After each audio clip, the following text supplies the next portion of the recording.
Hello everyone and welcome back to this channel Physics for Students.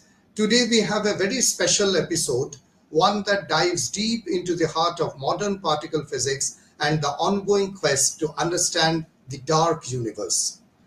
I am truly honored to welcome Dr. Arturo Di Giorgi, a brilliant theoretical physicist currently based at Durham University, England.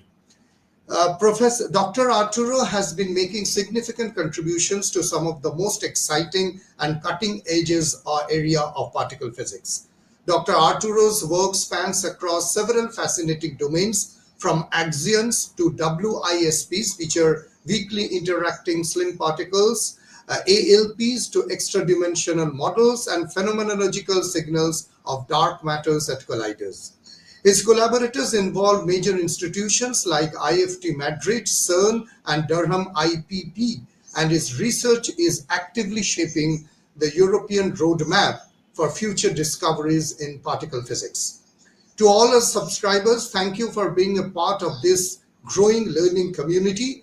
We invite you to actively participate in today's podcast. Feel free to drop your questions in the chat, especially those related to axions, WISPs, dark matter, or anything related to particle physics and fundamental physics. Let us make this engaging and insightful session together.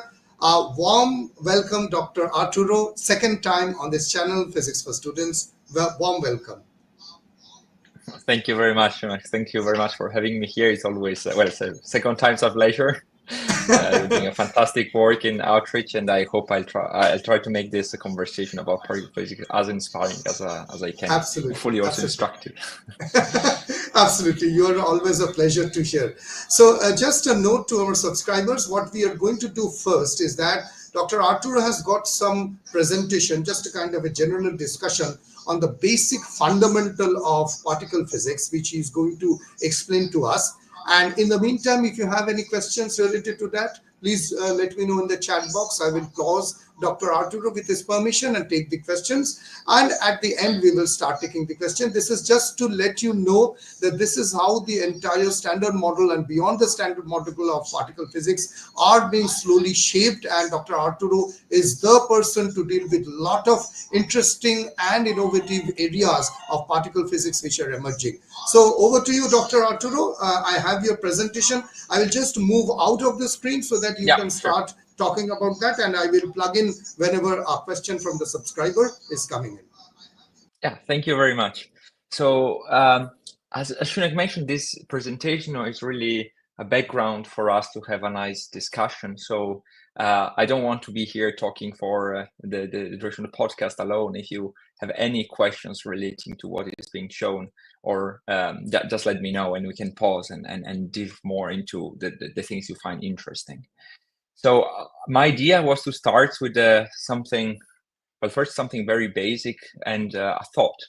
So if you think about what nature is a really astonishing number of scales altogether. Here we put some length scales in meters, and we go from, I don't know, 10 to 28, 30 almost. And this is roughly speaking the size of the observable universe. But then this goes down to about 10 to the minus 15 is the size, say, of protons, and we go further down there. So just for people who are not familiar, when you say 10 to this number, 10 to the whatever number, this really means that if it's positive, so 10 to the 7 is a 1 followed by 7 zeros. If it's minus, it's the other way around. There's a 0, a comma, and then this number of zeros. So what I just want to show you is that this logarithmic scale is really important if you really want to visualize the entirety of nature in a line. And life as we are used to experience it. So we go from whales to something we cannot observe, but somewhat still we can see in our labs with microscopy and so on, like the DNA or proteins, is a really tiny piece of this scale. And the role of particle physics, it's basically confined to this lower end of this scale, with trying to study what happens at atomic and subatomic scales. So this is really just the beginning when you're trying to study new physics, really trying to push this boundary smaller and smaller. But physics is not it's not this. Actually, when you do particle physics, most of times you're trying to understand what are the implications of this on the other edge of the scale. So not on human one, but really on the observable universe kind of thing. You try to predict how the universe was born, how it expanded, how it became what it is today. So it's really, you should try to close this line and see how the smaller and the lower part of this these scales try to influence the upper part of the scale. In between, there is just us, and there is basically, we have understood in terms of physics, roughly speaking, everything. It's of course a very still active research area, and this is specialized for chemistry, biology, and so on.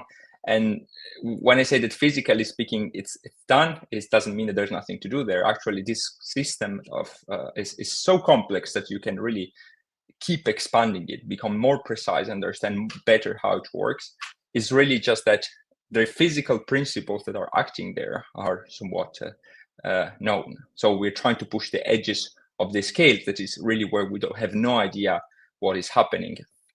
Or well, we have an idea, but we have to test it and see if it really matches the expectations. But I will not focus on the, I will not focus much on the cosmological aspects today, roughly on the particle part of this. Yeah, just to interfere, Dr. Arturo, and just to tell you this, subscribers, this is extremely important, the scale of nature, because if you go to the smaller scale, we get particle physics and quantum physics. We get to larger scale, we get general relativity. Now, our human senses or intuition is not born out of this scale.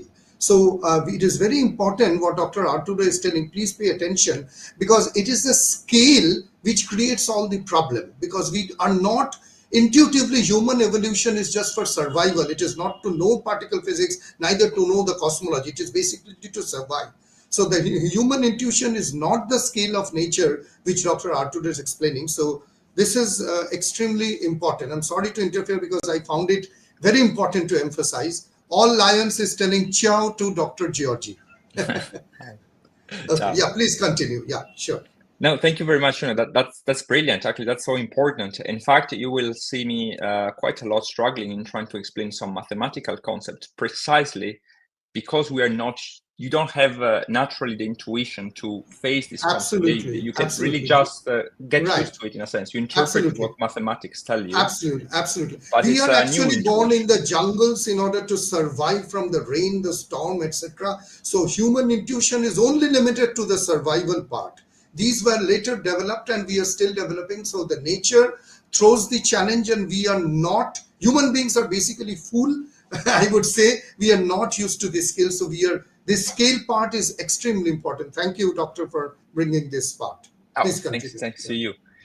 We'll try, but of course, it is a kind of intuition that you can develop, but you need to study through these mechanisms and phenomenon to develop it, and it will remain roughly speaking hard, because you don't have sensorial experiences with that. You cannot visualize with your eyes phenomena. You have to interpret data and so on.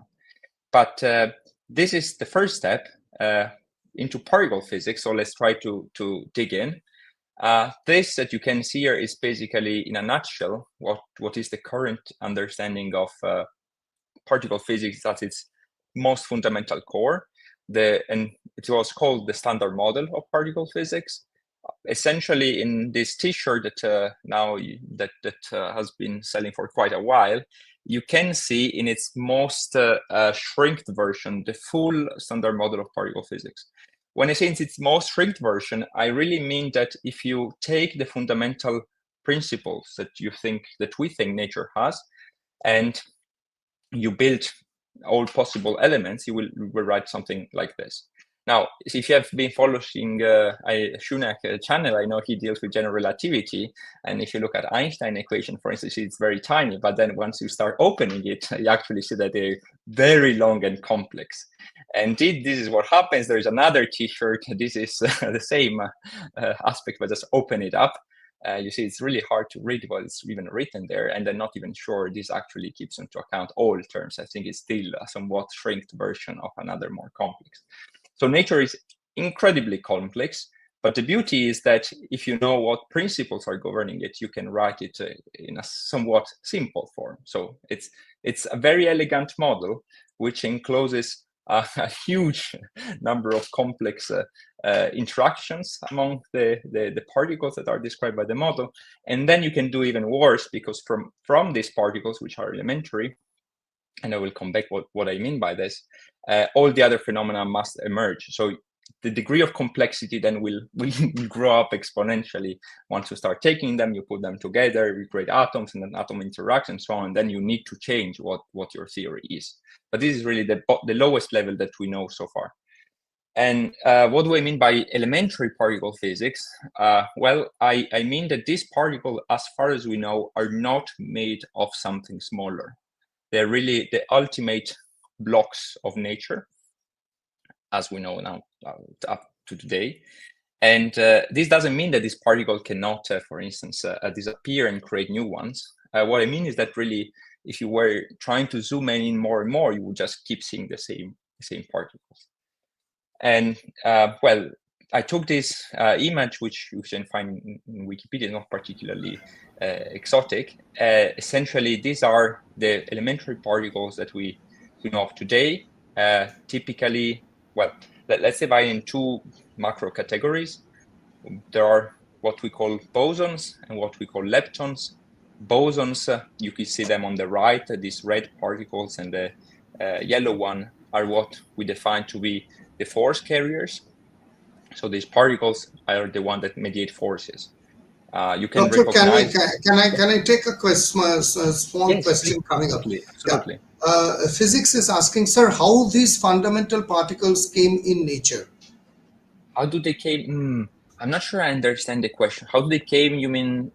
Do you mean to ask why are they in nature, or how do they affect nature, or how? Yes, you need to. In which direction is? Yes. Well, you need to be a little bit specific in this case physics. If you can put it up, and later I will take it up. Doctor, you can just continue. Yeah, because there are many directions. This question is a fantastic question, but it's so deep that in a sense I can interpret in many multiple ways. Then I don't want to Right, spend 10 minutes right, discussing one that right. perhaps is not the one Absolutely. you're Yeah, interested in. yeah. But let me pick it from one possible interpretation. If the question is why these are the particles that nature has, elementary, we have no idea. We don't know why this is the set of particles. This is what we have discovered that nature contains, and we have ordered here in this table, dividing them by bosons and fermions. But why this and not include one more? This is something we don't know. And actually, there are searches trying to understand if you may have another box here. Actually, it's what we hope that there is, and there must be to some degree. We don't know exactly where, but there must be something new, and we will come back to this. So yeah, bosons are the one that transmit forces. You may be familiar with one, the photon here. This is really what we call, in a more familiar term, light. So light is made out of photons. And so we're very familiar with that. They mediated the electromagnetic interaction. So these photons are what makes a mobile phone working. So we love them. Without the internet nowadays, life would be rather sad from a teenager's point of view. So absolutely fantastic. But there are other particles that are fundamental, and we never feel them for reasons I will explain. For instance, gluons. Gluons are the particles that mediate the strong force and keep protons, essentially neutrons, together. So without strong force, there will be no neutrons, and without no neutrons and protons, well, there will be no atoms, and then there will be quite of a mess to create us, essentially. So I'm sorry to interfere once more. We have got Yes. another question coming up from Priyo. She's asking, sir, why like charges expel and unlike charges attract? How can we explain using quantum field theory? Very good, very good. That's a very deep question. So one thing that is interesting to understand is that charges, there are many types of charges. So if you're talking about electromagnetism, indeed you have what we call positive and negative charges, and then it happens what you're describing, that positive repel themselves and negative attract themselves. This is what happens with electromagnetism, but this doesn't need to be the case. There are cases, for instance, with scalar fields, like the Higgs, in which other particles just are only attractive or only repulsive. That's depend on the model you're looking at. Or there are cases like with gluons in which you don't only have 2 charges, but you have 3. And then there are different rules for them. So the statement is true only if you pick one particular set of forces, like electromagnetism, but it is not true in general. So the answer to the question, I think, is that I don't know why this happens, but it's not the only possibility. So if you think about the universe of possibility, how particles interact with each other, I guess this is one of the possibilities. But it's a very deep, indeed, very deep question. Absolutely. Before I go back to the presentation, Doctor, I will just take one question from Neo Gauss. Yeah. I know we don't have detectors for neutrinos, and we detect them by the missing energy and imposing conservation of charm and momentum. But in experiments, how do we know that? Isn't it something similar but different for other properties? Oh, that's I did a presentation a couple of months ago on this. It is very tricky. It is very tricky indeed. As you correctly mentioned, you do never detect neutrino directly because they do not charge electrically, and this is essentially what our detectors see. They see photons, they see electrons, they see anything that has a charge or is made of photons. But you can detect neutrinos based on their interaction. So neutrino, when it arrives, can hit a proton or a neutron, say in your material, and then it will create other charged particles, which you can fully detect. So from the theory side, you know that a neutrino will produce this and this. You know their masses, you know their distribution. So you look for this signal, and then you can reconstruct it, say, hey, this must be neutrinos. And this is relatively easy because you really see nothing coming in. If you were to look at an image, you can search for it on Google very easily. You will see nothingness, and then from nothing, suddenly you see 2 lines that come out, and then these 2 lines you can recognize that they are electron or a proton or something, because you know their charge and their mass. And then it's like, okay, this can only be a neutrino because it's one of the few things that is really invisible, as it pops out of nothing. And not only you can go more than that. You may know, since you're asking the question, that there are 3 types of neutrinos in nature, and these detectors also have the ability to distinguish the flavor of neutrinos. So not only you're able to understand there is something which you cannot measure and produce something, but you also can reconstruct with the appropriate experiment which type of unknown stuff traveling has hit your detectors. Absolutely. I think that answers the questions. I will go back to what you were speaking about. Yeah, so these are on the forces side. On the other side, fermions are basically the main protagonists here. And so this is what makes matter around, and what and their interaction is mediated by these bosons. I typically of this the random person on the street may have heard about electrons, because that's what composes what's present in atoms. And well, all the others, you never see them directly in everyday life. Well, not even electron I see personally, but you know that they are there from chemistry.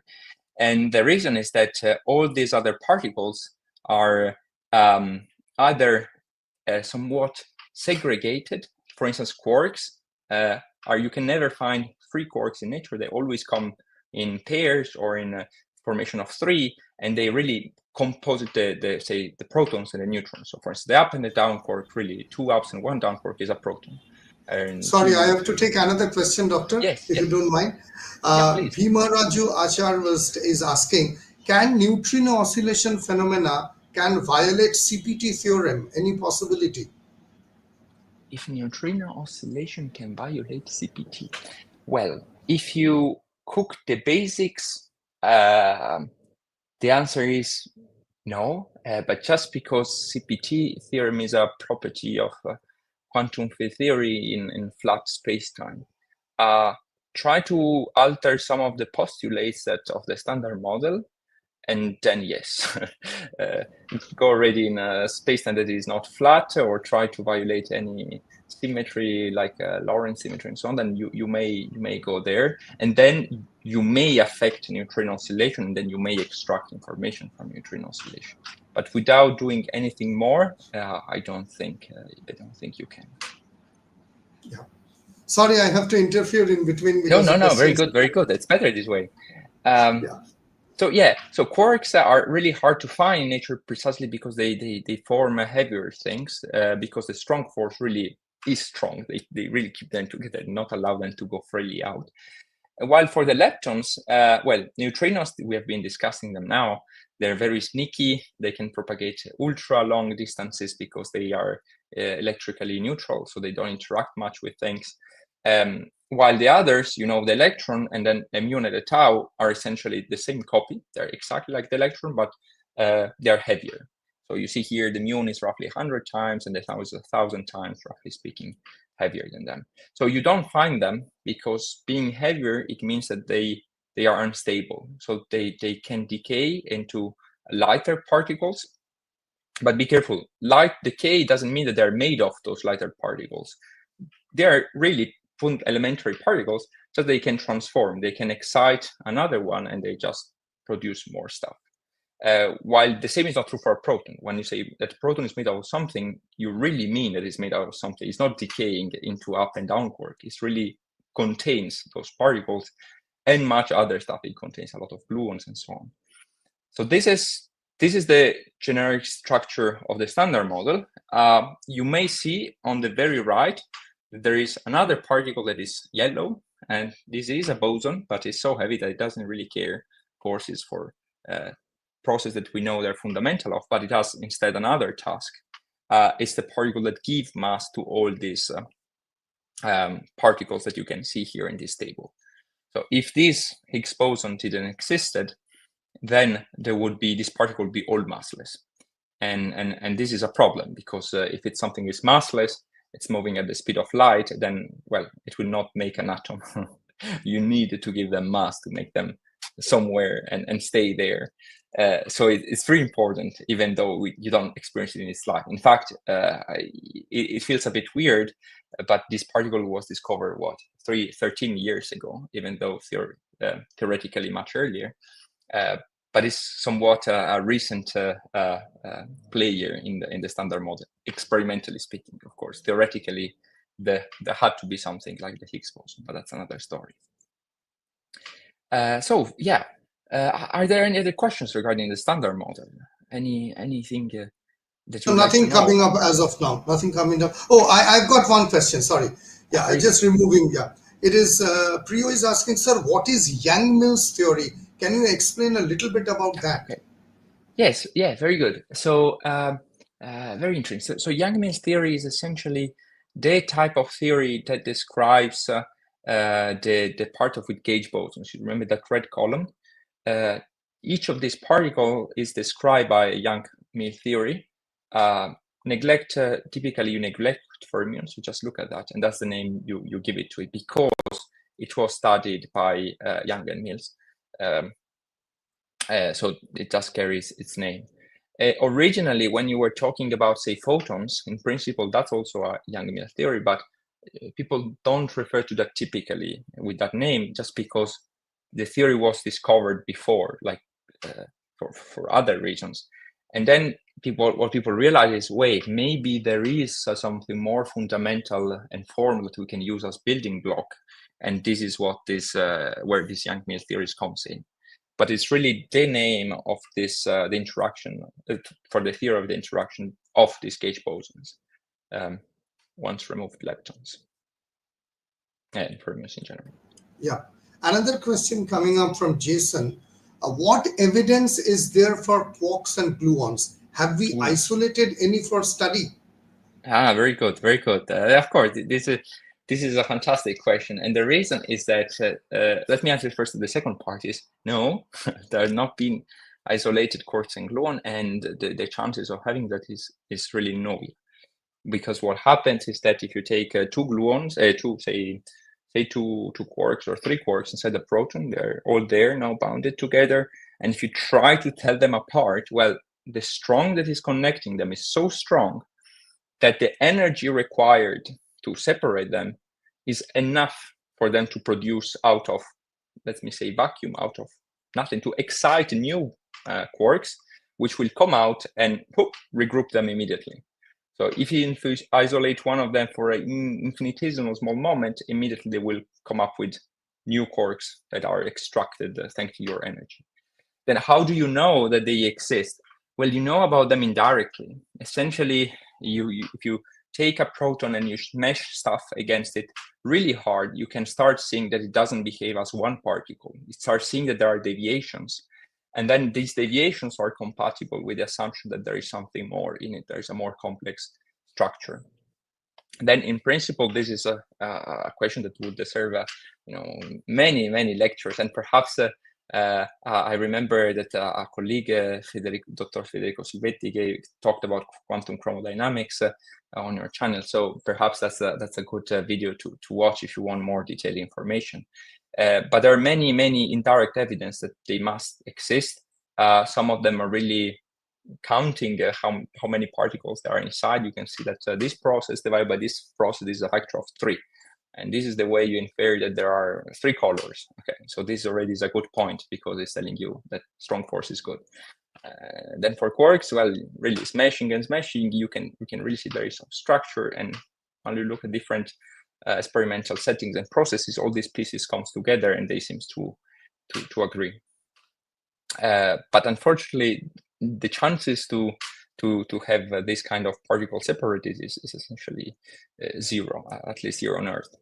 On the other side, when you do computations during the historical cosmology of the universe, so when you look through the evolution of the universe, you really assume that there are quarks because you have enough energy so that these quarks are effectively a plasma. Okay, so there you can see that this must be the number because this is what is agreeing with cosmological observation. So you have indirect evidence on different sides. But seeing that directly is another story. Yeah. We got a few questions. If you don't mind, can I take up? Yeah, then absolutely. we go back to Okay. Second question from Bhima Raju is that why gauge symmetry is so important in field theory? That's a very deep one. Fantastic question. Well, on one side, you may say that is the guiding principle to build these forces, and this is not because we like it. It's something we have learned that if you take the theory of just photons and electrons, that is just electromagnetism, you discover that this symmetry is there. These are historically what happened. They found out that the theory had a symmetry. And then they thought, well, we know that there are new forces because we see decayments, for instance, and this is not described by electromagnetism. They thought, what happens if we keep the same principle as building block? And here is the reasoning of that brought to Young-Mills theory. This is precisely what did. And nowadays we know that nature obeys these laws, essentially. Why it is so important? Well, for us, because it's a guiding principle to build the theories. And on second foot, it's because without, in a sense, if you want to keep these particles with spin 1, you must have a gauge symmetry. It becomes somewhat of a consistency condition for your theory. And this is something more formal that really touches the math rather than some principle of nature. Then I guess it's up to your taste to choose if nature builds things on gauge symmetry or on spin 1 and they emerge. It's a bit tautological in a sense because they go together. Absolutely. But yeah. Doctor, it reminds me of one of very famous quotations of Richard Feynman that we are all players sitting on the gallery and watching the nature play. And as soon as we feel that we have identified the rules of nature, the nature immediately changes. Then again, we go forward to find another rule and again nature changes. So we are all spectators watching the nature and trying to find out the rule of the games. Indeed. And a remarkable feature is that if you really take gauge symmetry as something fundamental, it really limits a lot, not only the interactions of the particles among themselves, but really also the kind of particles you can have. If you remember the table that I showed you with all these fermions, if you remove one entry, say you just remove one, you remove, pick the one you like, you remove a muon, because you don't like it, and you keep everything else. Now, this theory is mathematically inconsistent. You cannot do that. It must be there. Want to remove something? Well, you have to remove the entire one entire column. Remove full of the entire third column. Okay, that's mathematically consistent. Keep only one piece is now and there, and that's not fine. And this is because you would violate in a very, very subtle way gauge symmetry. This is called anomaly. For if maybe some of you have heard, you say that the symmetry is anomalous. But I hope I'm trying to convince you that it's such a powerful building block. Not only it limits the strength and the shape of how forces play with each other, but also which particles can be there. Typically, it doesn't predict the spectrum, but it predicts that some particles may have to come together at least, which is quite remarkable. Absolutely.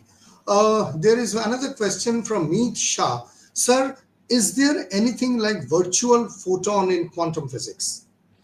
Indeed, there are many virtual photons, but there you enter a bit of a realm of what does it mean virtual? So when you compute processes, mathematically speaking, you have all this formalism and you carry out and you find a result.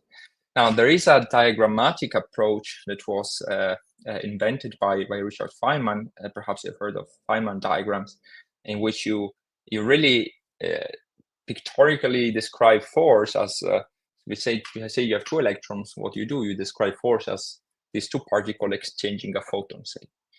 But now this photon, it's called virtual because you don't measure it. You cannot measure that photon because you just looking at the electrons. So it's virtual. Does it exist? Doesn't exist? This is something that is a bit not really scientific in the sense that by definition of that formalism, you only measure what is coming in and out, not what's in between. So I if that think photon is there, this one, will it help you to understand, Doctor? very good. Yes, This yes. What any of those? The one with the photon, for instance. Well, this is slightly different, but that's fine. Take the second one, the first one. Any of those are fine. The statement is that only the external line are essentially what you can measure. All in between is an image that is useful for us to imagine how the process goes. So you would say, take the second image here where there is this gamma in the middle. You would say that an electron and an anti-electron come together, they annihilate, they produce a photon, and then the photon splits up again. But this is not what is happening, in the sense that this particle cannot be real for matters of angular momentum and conservation of principles. But it just pictorially helps you to understand what might be happening. If it's real or not, up to you. The important thing is to agree that you can really measure only the external parts. But this is fantastic because when there are incredibly tough processes, without this diagrammatic approach, it would be extremely hard to understand them. Like you must understand that this mathematics is extremely lengthy. You can also say complicated, but also lengthy. So some of those, when you look at them starting from first principle, are really long. And this diagrammatic approach really helps down narrowing them and making them more intuitive. And this is the kind of intuition we're discussing about. So you develop a new intuition based on diagrams that you wouldn't have otherwise by looking at math. But yeah, it's not easy to say that these photons are really there or not. They shouldn't, because this is why we call them virtual. But yeah, another question coming up. From where electrons get negative charge? Is this incorrect question, or anything is taken in a wrong way? I don't think it's. Let's see. So when you say an electron has negative charge, the statement is rather different. I think what you say is that the electromagnetic force couples or feels something that we call charge. But the negative or positive, this is a property of the particle. For instance, the quarks, the electron, the muons are charged -1. Fine. I say protons are charged +1. But quarks, for instance, they have fractional charge. I have the 2/3 or -1/3. this is really something inherent to the to the particle. It's not something that the photons cares about. And then based on this value, it regulates the interactions. So why the electron has negative charge or that specific value, that I have no idea, in the sense that it's what nature has done. What if electron has different charge or different relations? That's something that is current very active investigation. It's surprising, for instance, that all particles have the same, somewhat multiples of the same fundamental charge. If you take the one of a quark, for instance, as the really basic charge, then the electron perhaps would have 3 times or twice the charge of a quark or something like that. And why this is the case? Why one charge is not 7.2496 the one of the other? It is a mystery, and we don't know that. People are looking for deeper reasons to explain these relations, but to our current understanding, we don't know. You don't know, absolutely. Another question coming up from all lions. What do you think about the theory that tries to define a dark counterpart for the photon to try to give a solution to the double slit? Oh, so you're trying to a counterpart. I must admit that I'm not sure which theory this is, but the double slit experiment is indeed a very puzzling experiment, because I think it's the icon of the fact that our intuition fails with quantum mechanics. But I'm not sure which theory this is, precisely because it's not really only for photon, it's for any particles. It's really a frame of quantum mechanics. So you would need to extend everything else to Right. all the standard model particles. I was also not sure about this question, so I would request that I could not get it. Anyway, Neo Gauss is telling I'm studying string theory. Just read first Zweig's textbook chapters, and I heard a supersymmetry. The standard model looks really asymmetrical due to Higgs boson. Well, very good, very good. Well, depends how you put particles around. I could give you images on how this particle plays on a circle, and then the Higgs boson at the center, and then gauge forces are for the outside, and then electrons outside, and this would look perfectly symmetrical. So this table can be slightly misleading because this is a choice to organize them. But regarding supersymmetry, you're trying to do something even greater. You're trying to introduce an extra symmetry which maps the boson to fermions. So there you're doubling particle content and so on. So there, of course, everything looks more symmetrical, but because you are really giving a partner to each of those. So that's another level, probably. Fabio is studying BSc at London. I think he's telling hi. He's a very good friend of mine. Okay, Neo Gauss is telling is it a misconception of mine, or is it actually a standards model problem? If so, how do physicists try to justify it? I don't know regarding which he is asking the question. Exactly. Which problem? Yeah, The symmetry, I think Neo Gauss, yeah, you can reframe the question. In the meantime, let me go. Okay, okay. So later he has written, every particle and antiparticle, as Stuckelberg said, can be interpreted as one moving forward in time and the another backward. Is this why they annihilate into photons that do not experience time? Oh, okay. We're going very much into interpretation. So that's of course very interesting. The thing is how you interpret things and what you can actually measure. So of course, if you have an antiparticles, from our perspective, everything just moves forward in time. Like there's no doubt. It's not that it's going the other way around. So you have a positron and electron. You can see them in your detector. They touch and perhaps produce something, or vice versa. Then it is true that formally you can interpret antiparticles as something that goes into backwards in time and so on. But it is more of a formal analogy, in the sense that I haven't seen my relatively short career any application or experimental signature is striking to this interpretation. So it is very tempting and might be idea or fuel for trying to extend the standard model, but so far there is no direct consequence of this interpretation. So typically, since these things are very not intuitive and it's easy to lose, at least my personal approach is trying to be as cautious as possible with what you can measure and what is interpretation. But indeed, it is very puzzling that this analogy exists. Right, absolutely.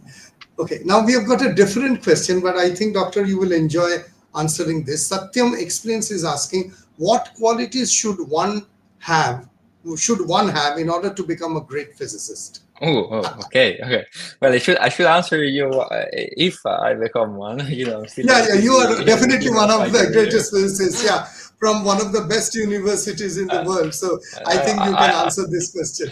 I hope to be a candidate, possibly, but we will see. But at least my impression, one thing that for sure you need to have is passion for the field, and it sounds mainstream, but it is. The work is not easy, and it's the amount of knowledge that you need and the amount of some also sacrifice you need to do to pursue and follow your field requires you to really enjoy what you're doing. So you need to have genuine curiosity and passion for that. On a different side, the reason is also that you don't know today where the next big discovery will come from. Everybody, including me, has bets and so on, but at the end of the day, you never know if it is one experiment or the other experiment and so on. So what you should do is really try to find a topic that interests you so much and then, well, become an expert in that. Of course, trying to think about the future. Is this going to be useful or not for us to understand how nature works? So passion, curiosity, you have to study a lot, but then I think this is really the main thing that you need. And as far as I've seen when I listen sometimes to interviews to Nobel Prizes and so on, this is also the same thing that everybody say. So I would trust more them than me, but let me repeat what they say.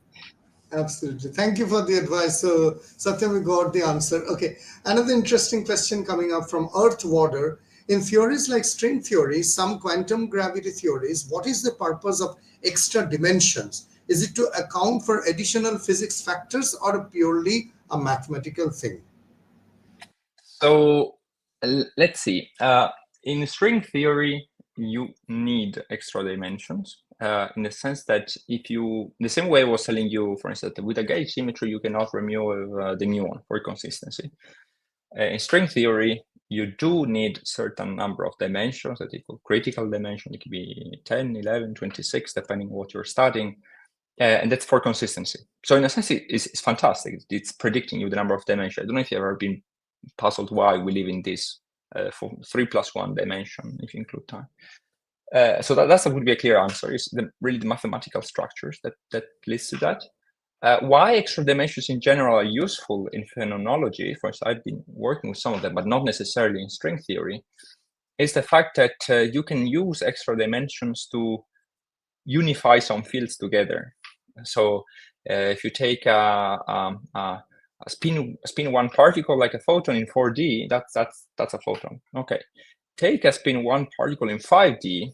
Now, from the four-dimensional perspective, that contains a photon, a lot of photons actually, but at least one photon, and it contains also some scalar. So suddenly, I generated a spin 0 and a spin 1 from a theory that only had spin 1.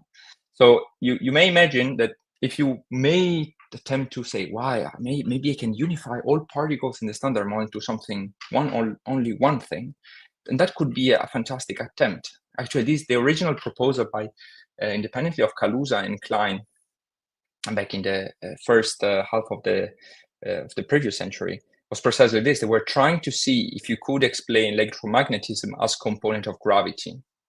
By just saying, take general relativity, you go in one extra dimension, then maybe I can predict you electromagnetism, which doesn't work, unfortunately, but the idea was fantastic, and it's what has been inspiring physicists working with that with a framework. So yeah, I hope this answers the two pieces of question. Absolutely. Satyam is already telling thank you, sir. Thanks to you. Then, yeah. So shall we go back to the part Yeah, which you sure. understood? Yeah. So this is the standard model, and of course, it's if you open the t-shirt, one should spend more time on it. But I just copied this from again from Wikipedia just to give you a taste. This is one slice of particles. These are just non-elementary particles, so they're made out of quarks, for instance, that I was showing you before. And you can see there are a lot, a lot. These are double columns, and no, more than double columns. So there are triple columns, and this list keeps going on. They have different masses that are all unstable, and they have perhaps very short lifetime, so they cannot find them in nature. We got another question, Doctor. I'm sorry to interfere. Just Yeah. putting the slide off and then taking the question. Yeah, sure. Earthwater is asking, follow-up, is the combination of the particles akin to how complex numbers are a combination of two real numbers while also keeping them distinct? Well, you see, yes and no. Conceptually, yes. In practice, no. For instance, I've said that say a protons is made of 3 quarks. In practice, this is not necessarily true. You cannot measure that, so that's not an observable. Formally, in theory, you can treat a proton as such as 3 quarks, or not. You can use different approaches, and at the end of the day, they lead to the same results, because this is not what you observe. In practice, what is actually more intuitive, personally, is that you have the force, and the forces carry energy, like binding energy of even of an electron to a proton, or of nucleons inside a nucleon together. And same things happen for elementary particles. A lot of the mass of the proton doesn't come from the masses of the quarks. It comes from the force itself. This you can check. I mean, if you take the table I showed you, the mass of a quark is really about order of an MeV. Okay, don't bother about the units, but the mass of a proton is roughly 1,000 times that mass. So 3 of them are not making up for 1,000 more than the mass of one. Right? Where does mass come from is really the binding energy. In this way of interpreting things, that works really well. So in a sense, complex numbers don't have this property, right? That you put together, you get them together perfectly well. Their force really also plays an enormous contribution, and this is what makes a computation with these composed particles highly non-trivial, because there is a very non-linear interplay of particles, of forces, and so on. Right. Yeah. Can we take another question? Bhima Raju is asking how energy time uncertainty is used to calculate the rest mass and lifetime of an unstable particle. Oh, I see. Okay, so typically what you do is well, from the theory you can compute the lifetime of particles, so you can predict them, you know, the mass, and well, then you can do whatever you want with that. It is true that typically particles follow these delta E, delta T kind of uncertainty relations. Now, as I was a professor of my long time to stress, this is not something that you formally derive from quantum field theory. It's something that applies to most systems, but it's not fundamental like Heisenberg uncertainty principle. So since you know that roughly speaking this will hold, then you can use it to estimate things. If you measure the decay time, then you can for free get another estimation. But this is something more empirical, you know, because it holds in most of these systems. I think you're muted, Shunak. I couldn't hear you speaking. So we can go back to slide. Yeah. You can just go over to the main significant part, because we are already getting so many questions. Yeah. Okay, so lots of particles, that's fine. But I want to say just that we know that the standard model is not a complete theory. There is a striking amount of evidence that it's not the end of the day. And the main evidence is really dark matter. Dark matter exists. hopefully in the shape of particle. This is what observation seems to suggest nowadays. And there's a striking abundance of proofs that dark matter exists. I would like just to show once the one that is more visual. That is this one. This is what astronomers calls a bullet cluster. They say for the shape. I never really understood why, but okay. That's, if you see it, just let me know. I can learn something now. But what you see here is, a lot of galaxies. You see there here. These are not stars. So this image is fantastic already for this. But the colors tell you something different. You see, these are two clusters of galaxies that are colliding, and then the colors are, one is the X-ray emission that there is, so say from dust and so on, and then the other colors instead come from where you estimate most of matter is just from gravitational lensing. So from GR, you know that when light propagates, if there is some matter, then gravity will bend the light. And this will create, if you have a cluster of galaxies like this, will create micro distortion that you can analyze better. And then you can use it to estimate where matter is, right? From in the fields of image. So you see these two colors are not overlapping, right? So what this image is telling you, that whatever is luminous, so it's emitting light, is not in the same place where most of the matter is. So, in other words, there is a huge component of matter in this image, which is creating a micro-lensing of light that is coming from galaxies beyond, which is not emitting any source of light. And this, we have no idea what it is. This is precisely one direct evidence, or indirect, it depends on your taste, of that dark matter is there. And if you can try to use this to estimate how much there is, and it seems to be compatible with measurements from very different methods. So this is just to say that there is something, and we have no idea what this is. It's not something standard model. It cannot feature this property. And in terms of how much there is, well, there is a lot. So in terms of energy content of the universe, this is something that we can know from general relativity by looking how the universe expands. We know that so whatever is made of atoms, and of course, not talking about people, but stars and dust and so on, it just makes up for about 5% of the energy content of the universe. This instead dark matter, which when you say dark is not because we want to be fancy, it's really because it doesn't interact with light. So it's not luminous matter, it's dark. It's about 24%. And then but this was another story already, that there is another component that seems responsible for the expansion of the universe, and this is what we call dark energy. Again, dark because we have no idea what that is.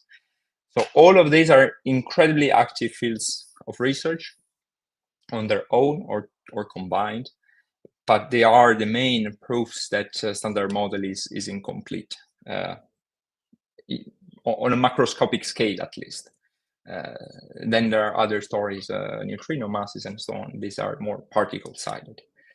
But this was the idea, that you would like to take the table that I showed you before, take this dark matter as which kind of new particle, and understand how to put it in that framework.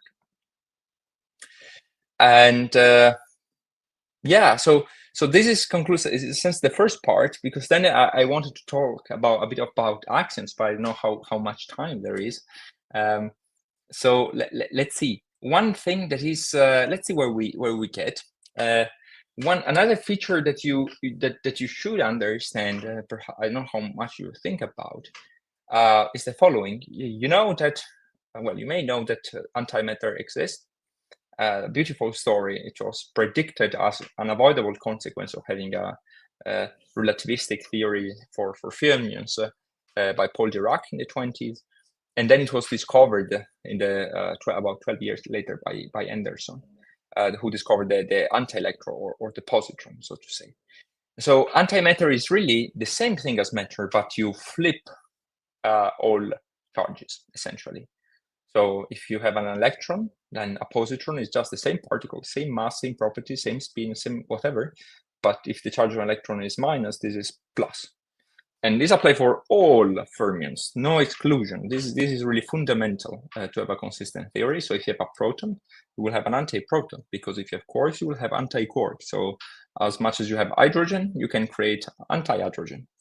And this is actually something very interesting. I think some months ago, there were some results from CERN or trying to produce anti-hydrogen and study its chemical properties to see if really it's behaved exactly the same way as hydrogen does.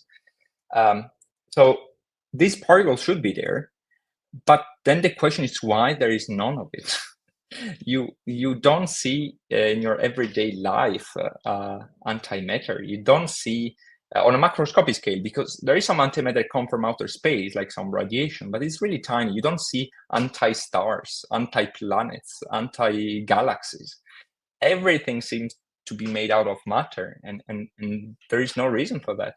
And this is what we would like to understand today.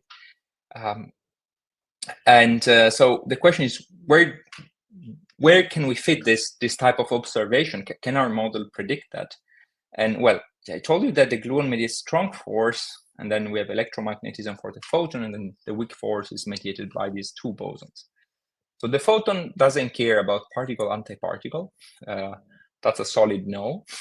But weak force and strong force seems to care in principle for them. So the theory allows them to care for this. What do I mean by this? It means that they can distinguish them. So if a process for a particle occurs X% of the time, then the one for the antiparticle will occur with a different percentages. In principle, depending on the value of the parameters. But, and here's where the story gets interesting, once you measure these parameters and you say, could then the standard model explain why this asymmetry exists in the universe? The answer is no. So while it can in principle do that, it doesn't have the numbers. So the theory is fine, but in terms of, okay, plug in this coupling, it's not working. And this is what is puzzling a big part of the community in terms of research, and trying to understand why this is the case. It could be both of the weak force, strong force, maybe there is a new force, maybe there is a new particle, maybe it's related to dark matter. For instance, say that dark matter was completely made of antiparticle, we wouldn't know that, right? This is a tempting idea. But it's hard to test them, right? Because gravity doesn't care for sure about matter, antimatter. So this is a question that I hope to see the answer in my lifespan, because you need first to get some measurements and discover what these particles are. But yeah, so the point where axions come in is when you talk about if this possibility is there in the strong force sector, what we call quantum chromodynamics. So that's probably the most technical slide that I have here. So let's see if you have any question. Please do interrupt me.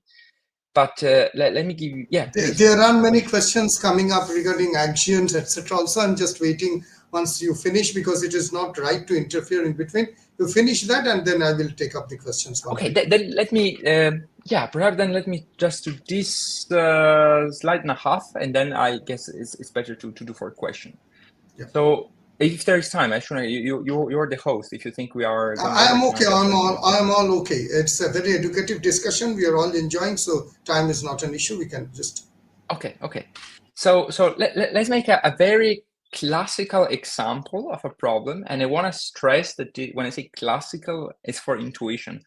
This is not how the world looks like, and this should be not used for calculations. So let me say that. But for the sake of developing an intuition can be useful. So let's say that this is a neutron, you see here in this circle, and it has these D are down quarks, and the U in red is an up quark. And let's say that I want to compute, roughly speaking, what is its dipole moment, electrical dipole moment. That is, you just take a reference point, you take the charges, and you multiply distance times charge for all particles, and you sum them up. Okay, so it's a very easy procedure. let's go very simple. Let's say it's flat, it's two-dimensional, like really sketchy computation. This is what I meant by intuition. Don't take it too seriously. Okay, you compute it, and well, let's say that you have the up quark and the down in this triangular shape. I see you have an angle. No, you don't know how they are aligned. They could be aligned with whatever number there. So let's compute it as a function of this angle. Here is theta, and you find this 10 to the minus 13 something. Now, this observable has been measured, and it's less than 10 to the minus 26. So you're saying that this angle here, if there, it's essentially zero. Like we haven't measured the value, so we don't know if it's non-zero. This actually makes a big difference, but it's incredibly tiny. So in a sense, they would be essentially aligned, okay? And you see now why matter-antimatter is a point in the discussion, because now if I swap all the charges, in the configuration to the left, this makes a difference in the total value. In the configuration to the right, it doesn't, because in the right is essentially zero. So while the right one is symmetric, the left one is clearly asymmetric here. And we are measuring that strong force doesn't distinguish them. If you were rigorous, for people who know, you take the parameter in the Lagrange and you compute, and you find that, okay, up to a factor of 1,000, which in these scales, it's not too much. You find that roughly is the y. And where the axion comes in, well, it turns out that you can explain, if you introduce a new symmetry, you take this theta and you make it dynamical. So you let it, you promote it as a new particle in a sense, and you let it do its own things. Then this can dynamically set this number to zero. It was proposed by Peche and Quinn, the mechanism, and then 1 year later, Wilczek and Weinberg realized that a particle should accompany this mechanism. And it was Weinberg himself who called this particle Axion, like the detergent. And this is not me putting a meme. It's really called Axion because of the detergent. So it's an available commercial here, because the idea was it was cleaning up this puzzling problem with the strong force, of why the strong force doesn't distinguish matter and antimatter. So this is really where the axions comes in, is the unavoidable consequence of a mechanism that sets dynamically this matter-antimatter asymmetry interactions to zero. So this is, I know it's a bit abstract, and this is what I meant, but I would like just to give you an example what I mean by symmetry breaking, and then I will go with the questions. Let me give you an example. What I mean that they pose a symmetry and then the symmetry is broken. Okay, let's go with something more simple. Let's say that I give you a theory, which is, and the theory is that take some arrows, align them all, put them all together, and I tell you that the minimum of the energy is when all the spins, or the arrows here, pointing all in the same direction, right? Good. Now, nature likes to go in minimum of energy. That's the basic principle. Now, give to the spins, nevertheless, some kinetic energy, say put them in an environment with some temperature. If you give them enough energy, they start don't caring where the minimum of the energy is. In a sense, it's like saying, say that there is an ocean with some waves. If you're high up on a plane, you will not care what's happening down there. The minimum of the energy, there are ripples, who cares? You're far above. But when I know the temperature, then they start feeling that they cannot do whatever they want. They start obeying what the theory is asking. That is, you must sit where all spins, arrows, are aligned the same directions, because that's the rule. Okay, fine. But in which direction, right? They could be all pointing up. They could be all pointing down. The rule I'm giving you is not saying which of the two has to be chosen. I'm just saying they must face the same direction. It doesn't matter if all up or down. But in practice, when I cool down my system, they will choose one of the two. There's nothing you can do. One of them will be selected, and you have no control over that. This is just a probabilistic statement. This is a symmetry breaking phenomenon. So you see, the theory was completely symmetric for up or down. It doesn't care. They just want them to be aligned. But then nature when a specific case pops out, chooses one particular pattern, right? This is a symmetry breaking example. And for the axions, this is somewhat the idea. You put a theory, the theory has some symmetry, fine, but then when you go down in energy, and you reach the world we live in, it picks one particular directions. And so what the theory of Peccei-Quinn does was be ensuring that that direction was the one where that number was 0, right? So it's really, this is where the theory comes in, that you must try to make a theory that has this property. And of course, it's not fine-tuned or too much, like it seems natural that it picks the right direction, even though you start higher up with all possible values.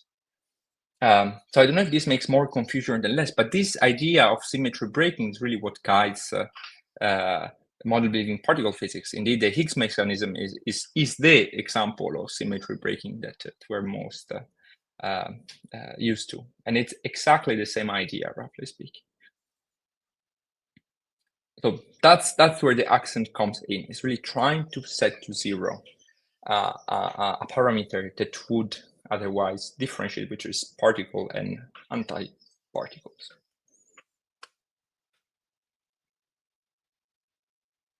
We are done with the presentation. I pretty have some slides, but I don't know if it's too much. There were, because there are I think 3 or 4 more, so I don't know if it's too much. Fine. So I will put off the presentation and straight away go to the questions.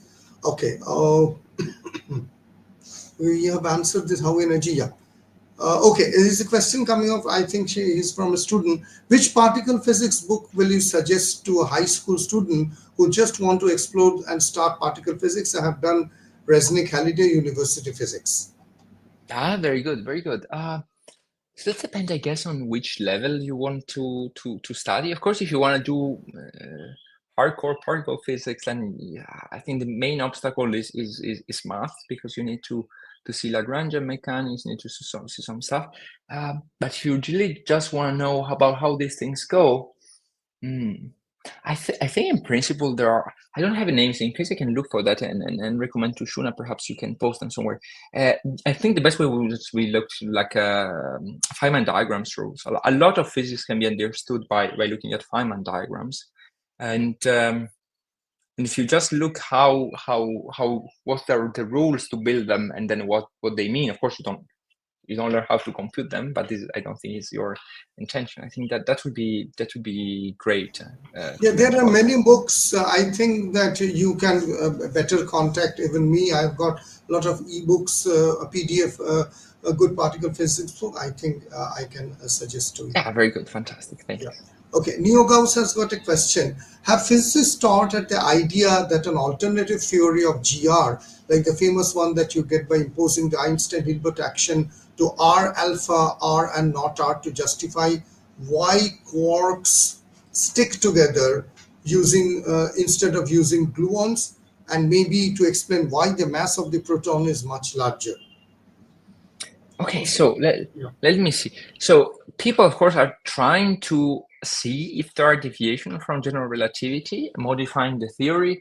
You see, perhaps some of them are even trying to make, I don't know, dark energy as a consequence of gravity, now by modifying it.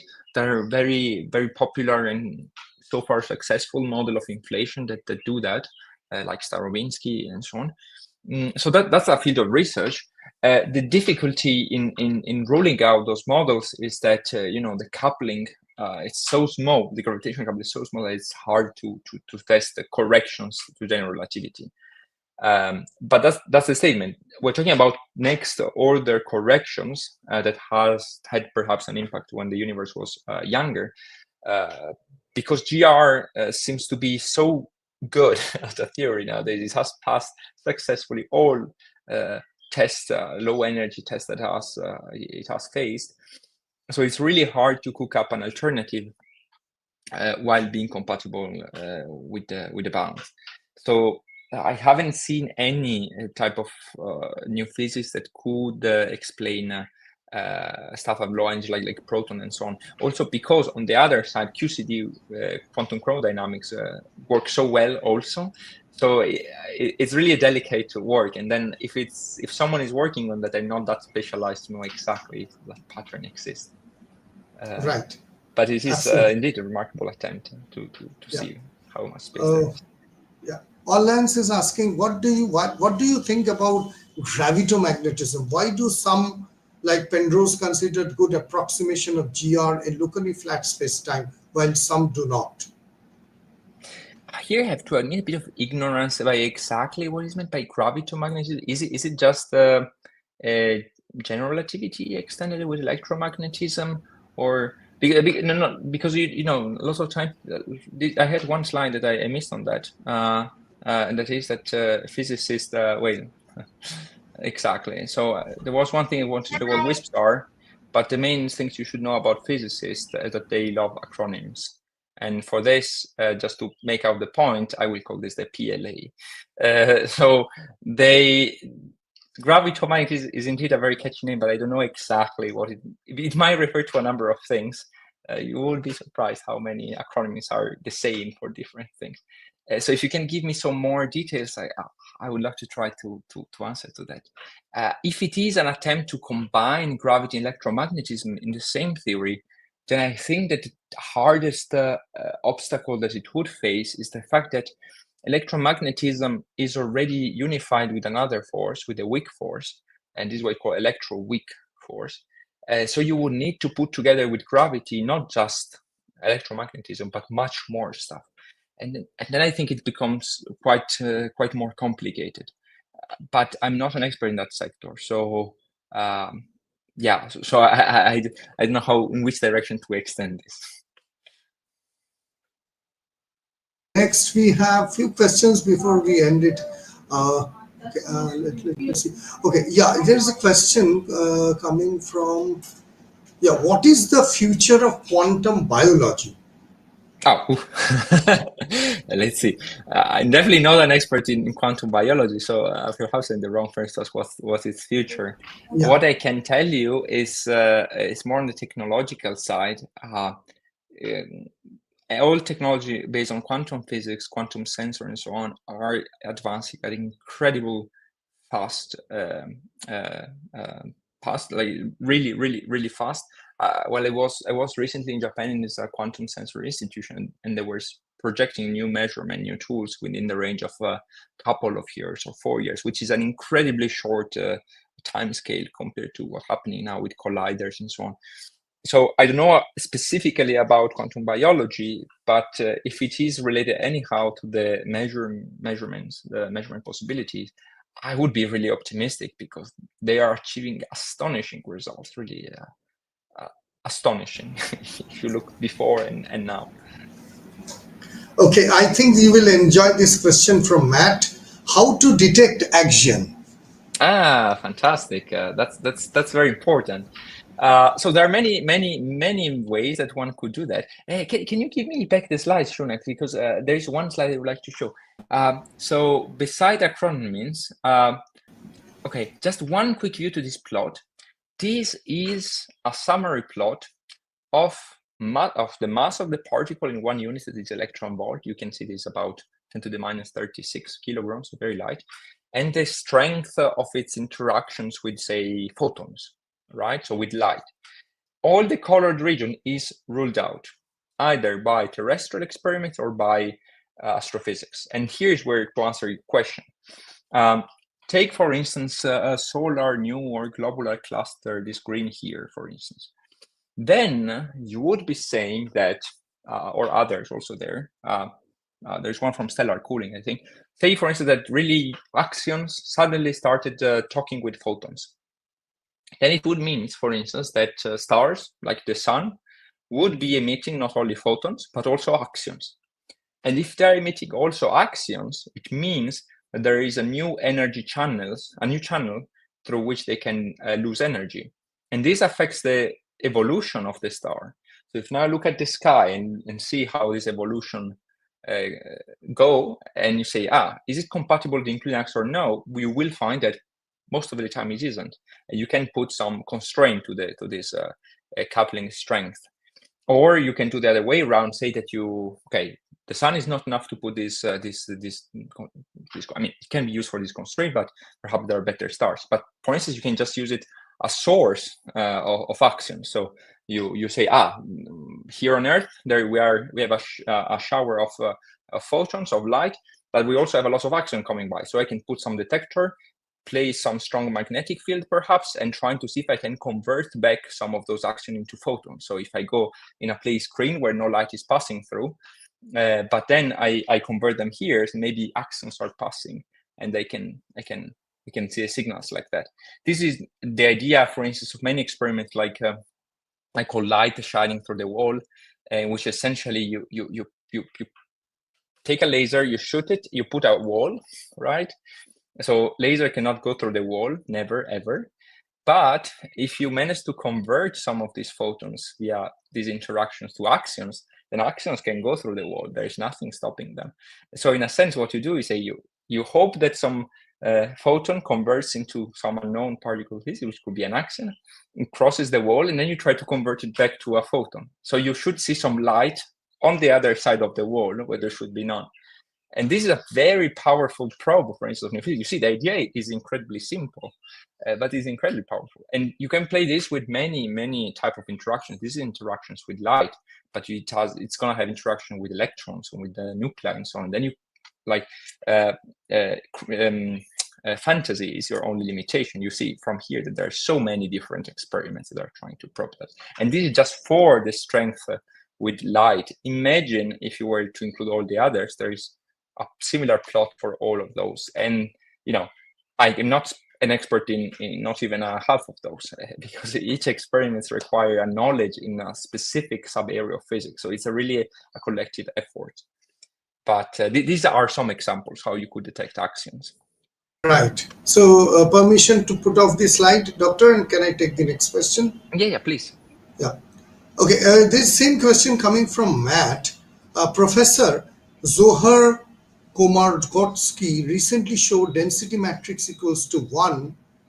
UV complete QFT can exist or symmetry breaking can happen. Does this mean past hypothesis was wrong, and what potentially this mean for QFT? I can't get the question. Yeah, I'm not sure exactly. I would need more context to try to tackle this. Yeah, I'm not sure. Density matrices are used when working with quantum physics, of course, but I'm not sure in this context. Well, if you have any reference, I could take a look. Right, sure. Next, somebody is asking that, sir, can we use quantum biology to know how cells originate? I mean, how non-living atoms get a property of living thing? I think this is, I don't know exactly again, since I'm not an expert, I don't know to which extent this is achievable. It's definitely a very important question, trying to understand how life originates. Indeed, it might come from interaction in physics and so on, but the way this happens is very, very mysterious as far as I know. The same way, it's quite mysterious to understand how the world transits from quantum to macroscopic or classical law of physics. So there is some understanding there, but it's still a bit blurred. So it will be a fun time to see how researchers come out, which answer they will find out. Sure. Doctor, one question from my side, that's you have contributed to European strategy in terms of axions and WSPs. So I would like to ask you that what is this strategy and why it is important right now? Okay, thank you very much. So, well, as much research is fun, there are limitations, and as you can imagine, most of limitation comes from money. You have to decide which experiments are worth building and which questions are worth pursuing. And the strategy of CERN is something they do every roughly 5 years or so, that is trying to plan this. So we have to decide how to allocate the budget for the next years. And this is where all different kind of communities in physics try to send to CERN a case to motivate us founding in one direction of physics or the others. So in a sense, it's really they are trying to get feedbacks of what the community thinks, because there are most likely there are most probable solutions to solve some nature puzzles in one direction, but at the end of the day, we don't know. So I hope it's going to be Axion. I think Axion is definitely one of the most motivated. There is no doubt about it, but you never know, right? So the CERN, for instance, has many type of physics. Let's go there. These ones where they test atoms and anti-atoms. They have collider physics where they test the Higgs physics. There are experiments with neutrinos. There are experiments on incredibly different mass scales. So what they need is trying to understand what is important. And that contribution was trying to highlight the importance of having experiments like the one I was showing here that can detect this mass range and coupling strength. This one, right? This one. Yeah. So of course, not all experiments are said. No, absolutely not. Some of them are theoretical study. They use very different data, but some of them like capacities. So this is where you're trying to make the point that without those fundings, you risk not to be able to probe a fundamental part of the parameter space for the theory. Right. But we'll see what they decide. Yeah. Again. Thank you for the one question last. I think we are drawing close to this, almost 1 hour 20 seconds. This is a good question, Doctor. What is the academic path to become a theoretical physicist in particle physics research, and in particular string theory? I think, Doctor, string theory is not what Doctor is dealing with, but yes, I think you can give a holistic approach to an overall idea. Yeah, absolutely. I mean, I've been working with many string theories because I also work with extra-dimensional. We have some point in common, and at the end, the goal is the same for everybody here. I think that for sure you should go. Well, the path is studying, of course, but the topics that one should be studying are more formal, especially if you want to go to string theory. So all the formal aspects of mechanics and so on are important. So like random mechanics and so on and so forth, electromagnetism, field theory. Then when you arrive there, this is somewhat undergraduate material, but then you should keep focusing on quantum field theory and all that comes related with that. And in terms of mathematics, if you want to approach string theory, then you should enrich yourself with quite some conformal field theory, a bit of topology, differential geometry are the most important. So after you have, I was giving for grand general relativity, but let's say it out loud.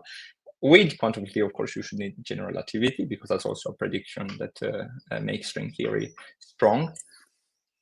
And then you should be able to, you have to keep them together because that's what you're trying to do with string theory. You're trying to unify them. So you need to be versatile in both of them, but most importantly, be versatile in math. So you really need topology, differential geometry, and so on. You need them because that's what you're gonna do for string theory. For instance, they don't do much phenomenology, which is the most critical for people doing that, because the type of physics they're dealing with is so high in energy that it's very unlikely to see observable effects here at low energy. But yeah, so it depends what you want. I think if you go for the string theory path, you will do less particle physics, but precisely because you will not deal with the particles, you will deal with the strings. And then you may look for theory low energy look like particle, but then study the particle side is slightly different. But the path for them, at least it's the same to a very high level. You need to know GR, you need to know quantum theory, and this is for both cases true. Just at that point, you have to choose if you prefer studying particles or trying to go higher up and go for this kind of unifying theories. My last question to you, Doctor, would be in your IPP, I mean to say Durham, whatever you're working in terms of research of particles physics, do you use AI? How much and up to what extent? I see. So I guess it's very depends on which sector of physics you're working on. So if you are, for instance, studying collider physics, then you will use a lot of AI. I'm not talking about ChatGPT. I really mean AI. You know, AI at the end of the day is statistics. So what they do is to use AI techniques to analyze data and improve results. So that's, I mean, that's I think how AI was developed. It was for those kind of purpose, and then it went to the commercial area with a fancier name of artificial intelligence and so on. For the R sector, for particle physics, it's quite limited nowadays, at least. You can use it to collect some information about, can you explain me roughly this concept, because I'm not familiar with that, and that might be useful. But for any other applications, it's extremely dangerous. Like even for simple calculations, and with calculation, I mean, convert me these units into that units. It can make mistakes, and then you see mistake, and you will never use it because you become extremely skeptical about the correctness of the result. So in my case, for instance, I basically don't use it for any academic purpose, but it really depends. And I think I'm not sure it's the right wording in for people who use it for this particle data analysis, because they build their own codes and so on. So the techniques are the same, but it's not say I use ChatGPT or anything like that. So yeah. Thank you, Doctor. Thank you very much for this very extensive. And you saw how many questions are keep on flowing and flowing. Yeah. I feel a bit I guilty think not to deal with all of them. Yeah. no, that's fine. I told you that you're going to enjoy this because okay, one question Matt is asking: is string theory independent of ADS-CFT? I think anti-DC to space. It's talking about. Yeah, I think they're talking about the ADS-CFT conjecture, the Maldacena one. Yeah, I mean, I think that is they're in principle separate. Yes. I mean, the conjecture is really about this mathematical relationship, and then it turns out to be very useful in string theory. But it's far more general than that. In fact, one can use it for phonological purposes. Since you try to map a strongly coupled theory to one that is weakly coupled just by changing the dimensions on, people are trying to use it, for instance, to study the strong force, quantum chromodynamics. They say, since that is a strongly coupled theory, I can map it to one in 5 dimensions. So it has nothing to do in principle with the No, with our work. Matt is telling that he's asking for the Yeah. Maldic. Yeah. The Maldacena, yeah. So it has application beyond the string theory. Some of them even like quantum chromodynamics, something really that has impact in current experiments. But it can be also applied to those. But as you say, we were saying, it's a conjecture, so it has to be proved. But I'm not an expert in that. As far as seen when talking with people, they seem pretty confident that it works in so many contexts that it's most likely true. It would be exciting to see if someone can prove it in full rigor. But it seems that it's finding amazing applications. So it seems very promising.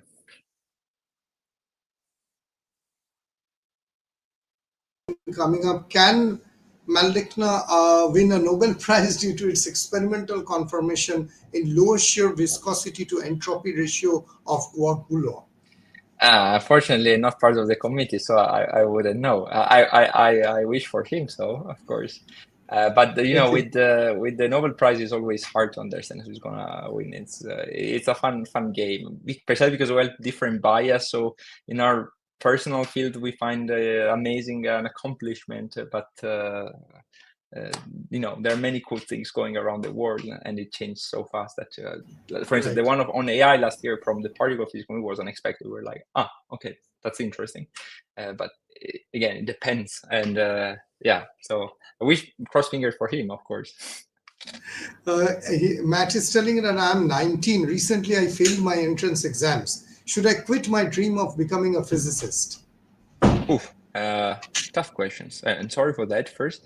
Well, it depends how much I don't know your situations, but depends how much you like it and how much you also like mathematics. I think the main obstacle to become a physicist typically is how you deal with mathematics.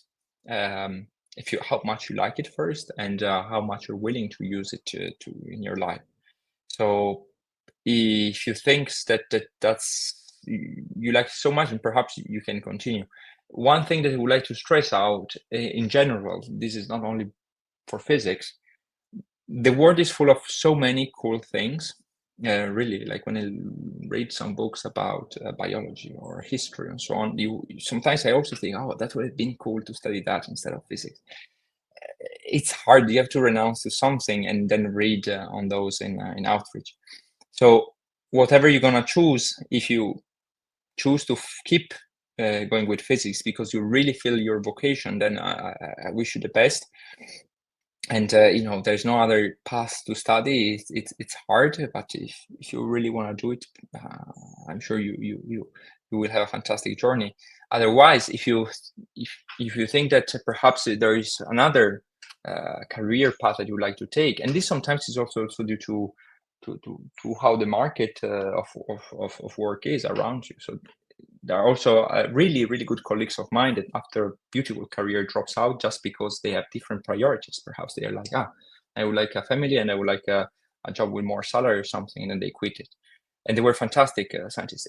It's fine, the important thing is that you know what you're doing, and that even if you like physics and you were to going out, it doesn't mean that you would need to close your eyes and never look at it for the rest of your life. Somebody, one of my friends from Canada, he's telling, don't stop learning physics. I'm 66 and still learning. That's a very motivating lines.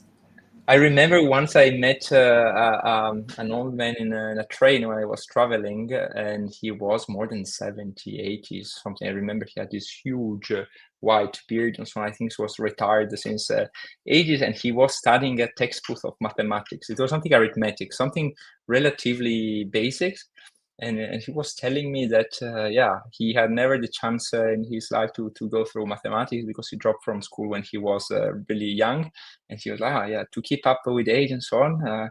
Said, why not? So I'm studying it now. That's definitely the spirit. Doesn't matter the age, learning. Absolutely. One last question. Allance is asking, do you think that Koide's formula is the key to solving the standard model, in the sense that an ultimate theory must explain this formula from first principles? Koide's formula, is it the one with the for flavor? I don't remember. Yes, no? I think so. I think haven't gotten the answer. But if it's the one for that relates the masses of particles and so on, well, the structure of the masses and so of the standard model particles is not a problem, in the sense that once you fix it, you can reproduce all experiments successfully. But it is puzzling. It is indeed very puzzling, because they are very wide, very spread, and you would like to find a reason why they are the way we find them to be. So I don't know if it's the key. It could be very interesting, but it depends what nature, how nature decides to do things, I guess.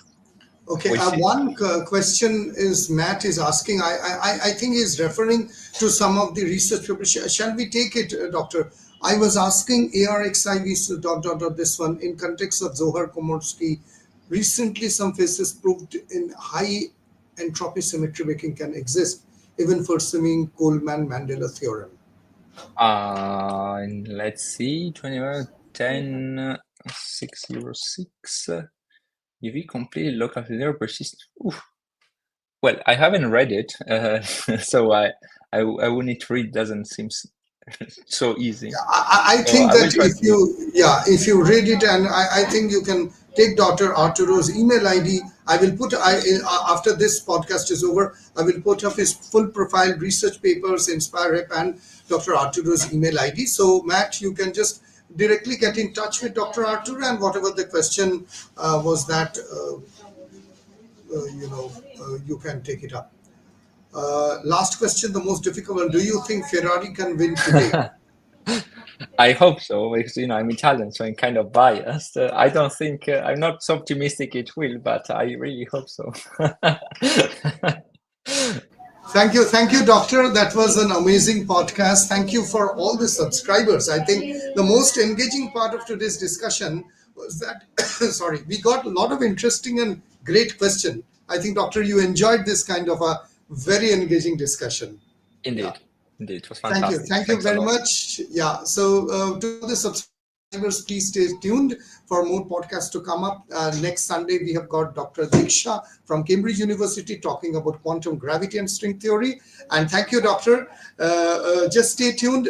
Doctor, don't disconnect. I have just a few words to ask with you. And thank you very much for participating, Doctor. I am really honored with answering more than 1 hour, 30 minutes, all the questions and your presentation. It has been incredible. I really have no words to thank you. No, thank you so much for having me here and the fantastic questions. It was really a pleasure, as always. Yeah, just stay on the line. Thank you.